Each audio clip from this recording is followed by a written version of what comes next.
માત્ર 160 રૂપિયાથી unlimited ઢોસાનું menu શરૂ થઈ જાય છે આપણા સૌની ફેવરેટ નિકોલની જગ્યા એટલે કે મંથન ઢોસાની અંદર.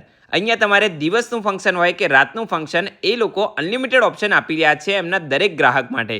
અને એની અંદર કસ્ટમાઇઝેશન ઓપ્શન પણ અવેલેબલ છે. મૈસૂર ઢોસા, મસાલા ઢોસા, જીની રોલ, સુરતી ગોટાળો, મંચુરિયન, પાઉભાજી, પુલાવ, તમે કોઈ પણ વસ્તુ અનલિમિટેડની અંદર સેટ કરાવી શકો છો. અને હા, દરેક ઓર્ડર ઉપર છાશ પાપડ અનલિમિટેડ આપવાના છે. અને અહીંયા તમને વ્હાઈટ ચટણી સંભારની સાથે સાથે દહીં પણ આપી રહ્યા છે. તો હવે જો કોઈ પણ જાતનું ફંક્શન કરવું છે તો એકવાર જરૂરથી મંથન ઢોસામાં કોલ કરજો અને અહીંયાના કસ્ટમરના રિવ્યૂ પણ સાંભળી લો. રેગ્યુલર દિવસે જે ફૂડ જે તમને ટેસ્ટ મળે છે એ જ ટેસ્ટ તમને અનલિમિટેડમાં બી મળે છે અને સારું છે, બહુ મજા આવે એવું છે. બધા આવો અને 50થી વધારે મેમ્બર હોય તો તમને અનલિમિટેડ પણ કરી આપશે. મારા ભત્રીજાનું લગ્નનું રોટલો હતો તો મેં અહીંયા 75 માણસનું મેં અહીંયા કર્યું તો મને સારામાં સારી સુવિધા અનલિમિટેડ કરી આપી છે. સારામાં સારી સુવિધા પ્રોવાઈડ કરે છે અને વસ્તુ પણ સારી મળે છે.